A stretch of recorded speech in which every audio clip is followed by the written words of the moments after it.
gracias. Micro. Sí, sí. Pásale, Jesús. No, sí. Sí. Me acerco más. Bueno, decía buenos días y agradecía al profesor Boix la invitación a participar en este seminario que ha sido interesante por algunas razones que mencionaré a continuación. Ya se ha señalado que mi formación es básicamente en materia económica, aunque es cierto que yo en estos temas, en economía constitucional y public choice, hace tiempo que ya no trabajo, pero bueno, el interés está ahí y voy a tratar un poco de contextualizar mis aportaciones, que serán mayoritariamente desde la visión de un economista, como creo que no podía ser de otra manera si he de ser honesto. La primera apreciación que tuve al leer el papel que se ha presentado hoy es de un interés y una lectura muy atractiva. Se me hacía especialmente interesante el enfoque que se ha utilizado para analizar la cuestión que se aborda, utilizando una estrategia claramente multidisciplinar, donde, como se ha mencionado al principio en la salvedad que ha hecho el profesor Moreno, toma categorías de la política, de la historia, de la economía, jurídicas, y las combina para tratar de aportar un análisis al menos esclarecedor sobre un asunto que por supuesto está al orden del día y resulta especialmente interesante. Y hay una cosa que sí me ha resultado muy atractiva, y es el verificar cómo muchas de las cuestiones que se desarrollan o de las categorías que se generan en la economía tienen un trasfondo histórico, político. Esto que en algunas ocasiones se ha escuchado, por lo menos en economía, de History Matters, la historia importa, pues aquí queda patente que es así. Hay muchas cuestiones económicas que no se entienden sin el trasfondo político y sin el trasfondo histórico. Bueno, y dicho esto, el papel tal como está estructurado, y voy a hacer luego alguna mención a cosas que no aparecen en el papel, pero que sí se han introducido en la presentación de hoy, pero tal como estaba estructurado, descansa sobre tres pilares, básicamente. Por un lado, hay una parte donde se narra unos movimientos políticos en un contexto histórico que dan lugar a unas determinadas demandas de introducción de restricciones a la discrecionalidad del Estado para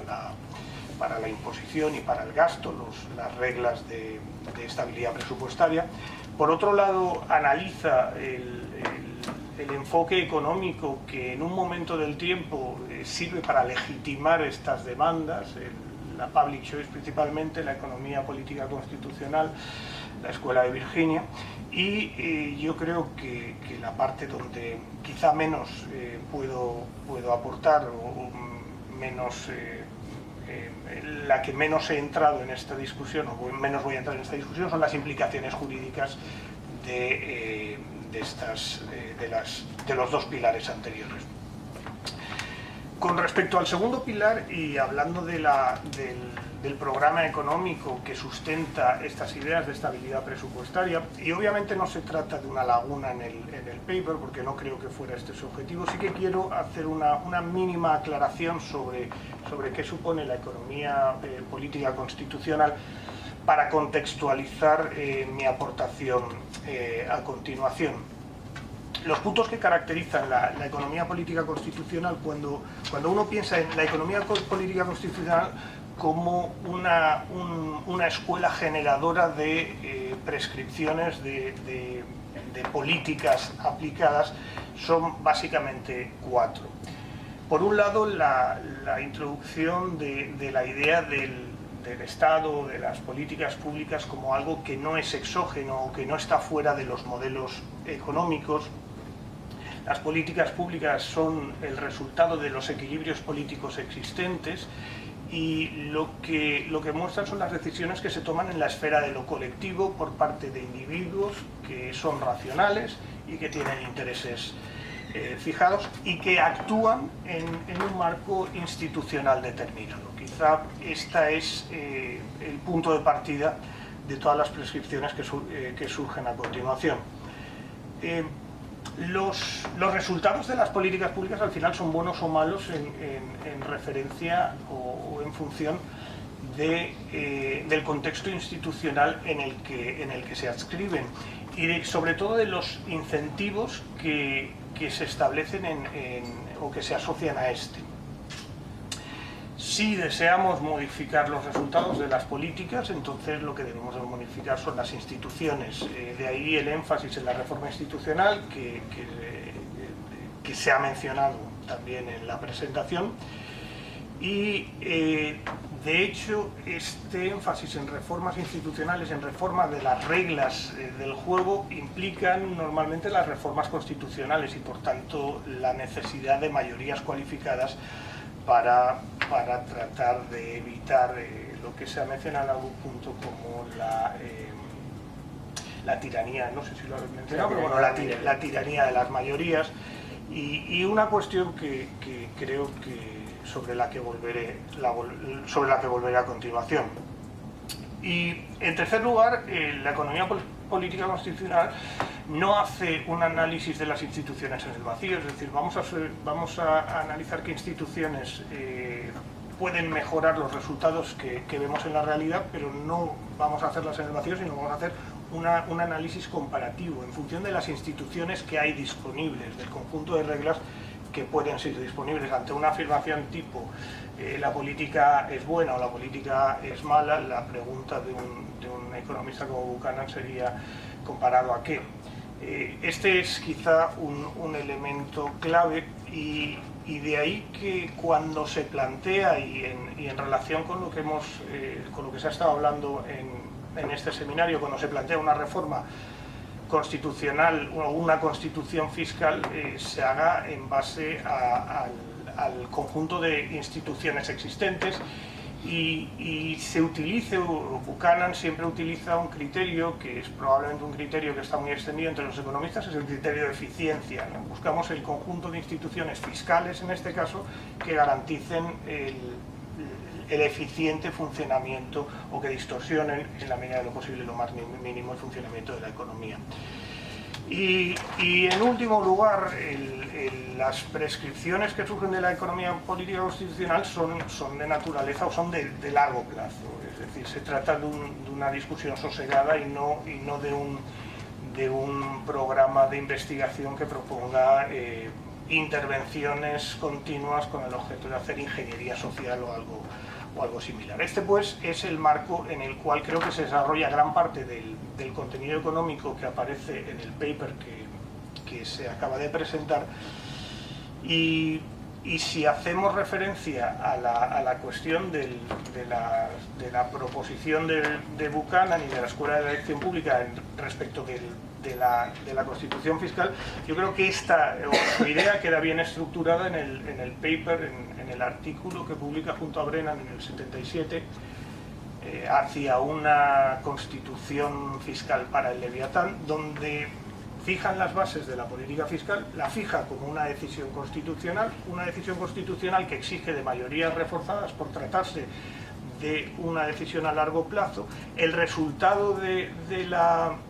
que se plantea en este proceso siempre es el de limitar la capacidad de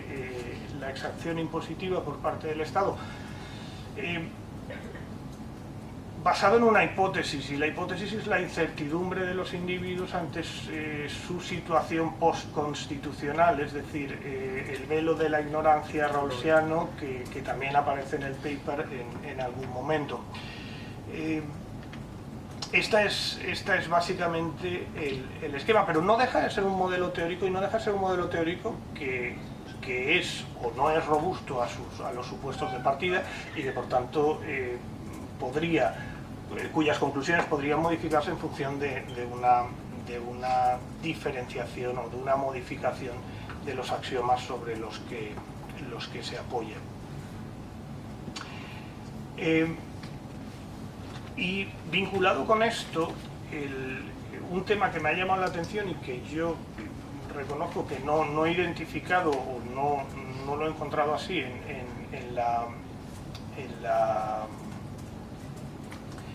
en las publicaciones de Buchanan, es el de la mayoría, la identificación de la minoría como una minoría privilegiada, porque me da la impresión de que con esta afirmación se está sesgando el debate, que creo que es mucho más rico, ¿no? El debate sobre las mayorías. Buchanan en algún momento sí que reconoce que por supuesto, en más de un momento, que la unanimidad es la regla, o debía ser la regla preferida, pero las mayorías reforzadas si es necesario, son el instrumento que nos permiten salir del impasse, del bloqueo que supone una unanimidad, porque la unanimidad obviamente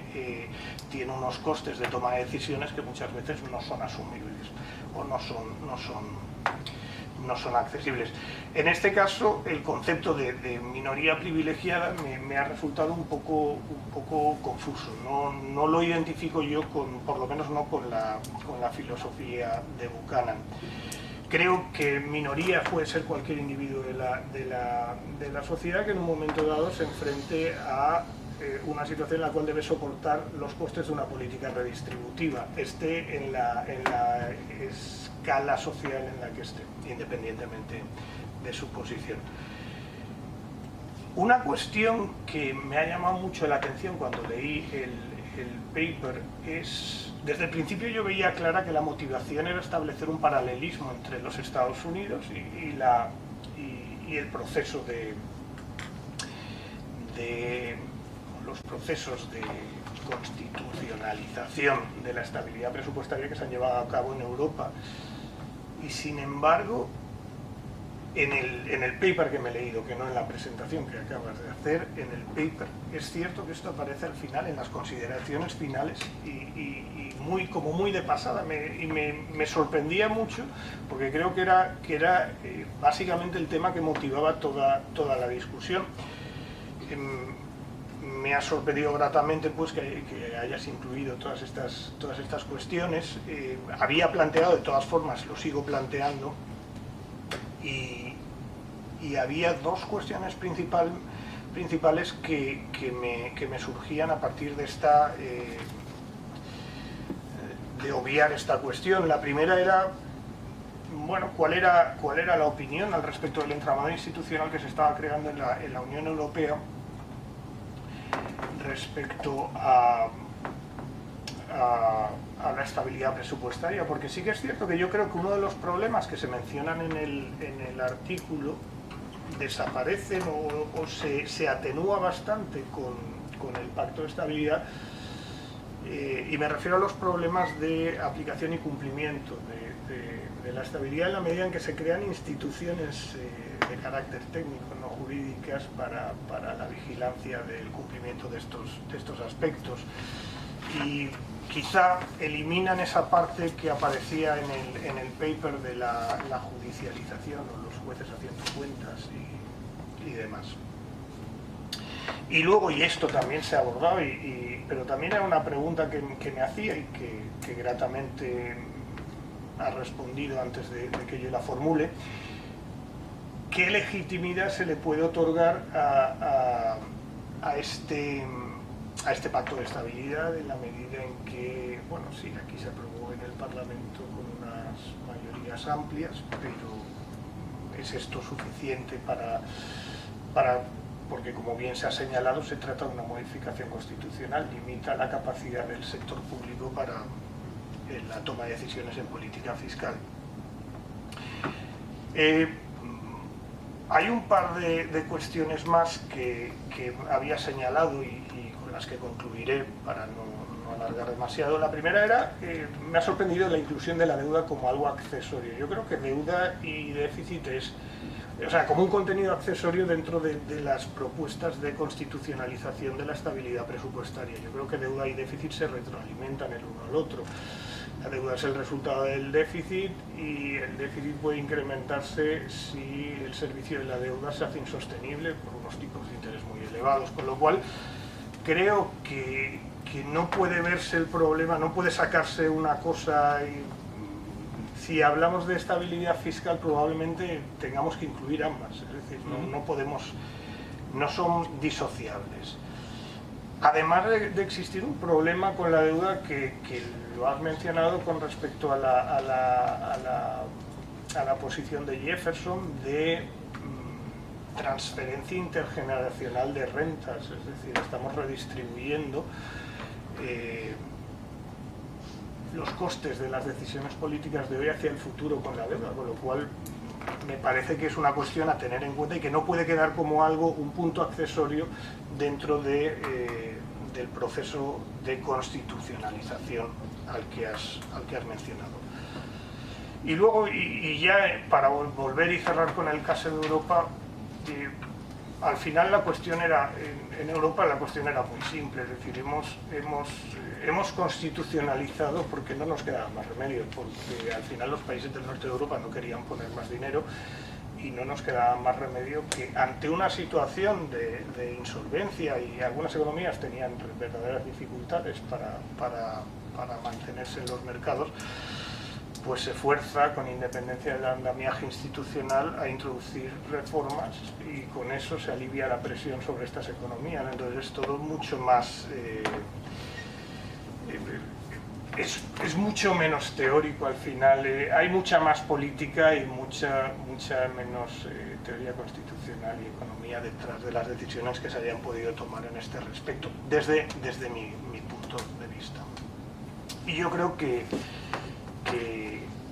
lo dejo aquí, si alguna cuestión surgiera lo podría plantearla posteriormente, pero de nuevo ha sido una lectura muy atractiva por lo que ya he mencionado anteriormente. Gracias. Pues